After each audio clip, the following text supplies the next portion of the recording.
Bonjour, on est le 1er février 2018 et aujourd'hui je vous présente mes favoris du mois de janvier.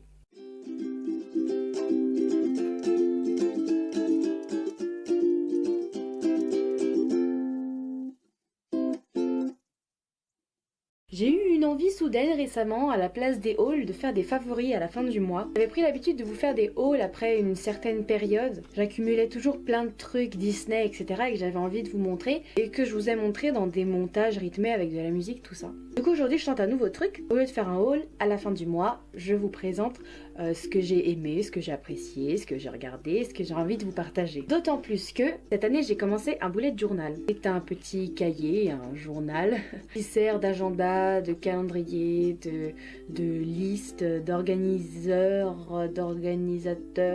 Ça me sert de calendrier, mais surtout de carnet de notes d'un peu tout et n'importe quoi. Notes des bons moments, des citations, des trucs que j'ai achetés, des trucs que j'aimerais acheter, les films que j'ai vus, les livres que j'ai lus. Et j'ai aussi une page coup de cœur. La page coup de cœur, dans ces vidéos favoris, je vous ferai un petit bilan de tout ça. Donc commençons. Premier truc, bah c'est tout bête, hein, et mon bullet journal. Ça faisait un petit moment que j'envisageais de me lancer dans un truc comme ça. Et vu que 2018 approchait, bah j'en ai profité pour le commencer au mois de janvier. Donc celui-ci c'est un carnet de la marque Moleskine, qui est une très bonne marque de carnet, je vous la recommande. Ça peut être un peu cher parfois, mais pour un carnet comme ça, je m'attendais à pire, donc au final, bah, je l'ai pris. Mais c'est aussi parce que c'est le seul endroit où j'ai trouvé des carnets avec des pointillés, qui sont pas avec des lignes à l'intérieur. Les pointillés, c'est très pratique pour faire des tableaux. Le papier laisse un peu transparaître, mais ça ne transperce pas. Il y a une petite pochette à la fin, c'est très pratique, et j'en suis très satisfaite.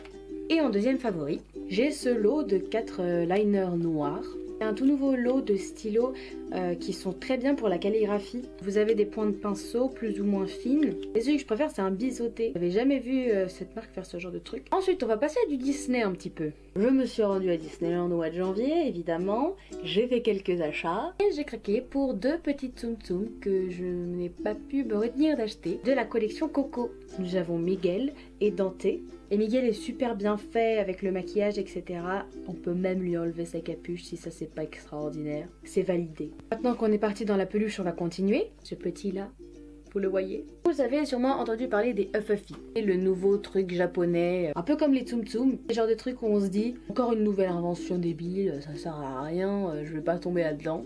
Et au final, on en achète plein. J'ai opté pour ce petit Uffuffy de la bête. Et les Uffuffy, en plus d'être trop mignons en forme de petites boules, ils ont une odeur, ils sont parfumés. J'ai pris la bête parce que la collection de la Belle et la Bête sent la rose. J'ai une addiction pour l'odeur de rose. Et c'est pas le premier Uffuffy pour lequel j'ai craqué. On est à combien là? 1, 2, 3, 4... 5e favori, je vous présente Steve. Bonjour Steve. Et parce que les Uffuffy, comme les Tsum Tsum, bah, il y a différentes tailles. Les tout petits, des moyens, comme la bête, et des gros. Et il est bien trop mignon, et il est bien trop génial, et il est tellement douillet. Regardez-moi cette tête, il est pas trop mignon. Prochain favori. Favori vestimentaire à présent. Si vous me connaissez bien, ou que vous me suivez depuis un petit moment déjà, vous savez que mon film préféré de tous les temps n'est pas un Disney. Je suis une immense fan de Retour vers le futur, et ça fait assez longtemps que j'essaie de me construire la tenue de Marty McFly. Rose doudoune, veste en jean. Donc là, les 2 pièces qu'il me faut absolument, et les Nike blanches avec le signe rouge, que je cherche partout, que je n'ai jamais trouvé, mais qu'ils viennent de ressortir, et la doudoune rouge. Un rouge orangé, un peu... voilà. Et cette doudoune, elle existe. Uniqlo l'a fait. Leurs doudounes sont tellement confortables. Pour faire comme Marty McFly, je la porte par-dessus une veste en jean. C'est exactement ce que je cherchais. Est-ce qu'on est bien là-dedans? On continue. Et je finis la vidéo comme ça. Depuis le début du mois de janvier, je fais officiellement partie de la secte des fans Disney qui portent leur passe annuel autour de leur cou. Mon passe annuel, je le rangeais dans mon porte-monnaie. J'en avais marre de le sortir de mon sac pour rentrer d'un parc à l'autre, etc. J'ai donc opté pour une petite lanière. Et c'est aussi parce que j'ai eu un énorme coup de cœur pour la lanière de Coco. Je mets pas de pins dessus, hein, c'est vraiment juste pour porter mon passe. Et vu que je force énormément avec Coco, je l'ai prise, Coco. J'ai pas remis la bête.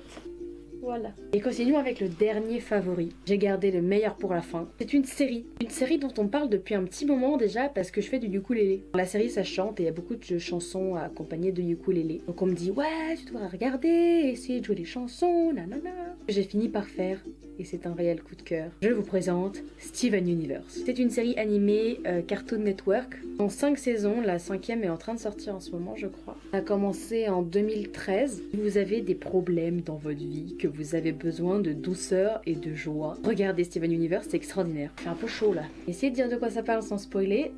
Steven Universe est un petit garçon qui vit sur Terre avec 3 gemmes. Donc les gemmes ce sont des créatures de l'espace magiques et elles vont apprendre à Steven Universe à se servir de ses pouvoirs magiques puisque Steven lui est mi-gemme mi-humain. Il a des pouvoirs magiques, mais il ne sait pas les utiliser. J'ai vraiment très peur de spoiler. Et ce petit Steven joue du ukulélé. C'est pour ça que tout le monde me dit « Oh, tu devrais regarder Steven Universe, il y a plein de chansons ukulélé, ça te plairait ». Et effectivement, si vous me suivez sur Twitter, vous avez sûrement dû voir que j'ai déjà repris plusieurs des chansons de la série en ukulélé. Nous, les gemmes de cristal, on sauve le monde entier. Il faut nous faire confiance, on fera tout pour y arriver. Grenat, améthyste et et Steven!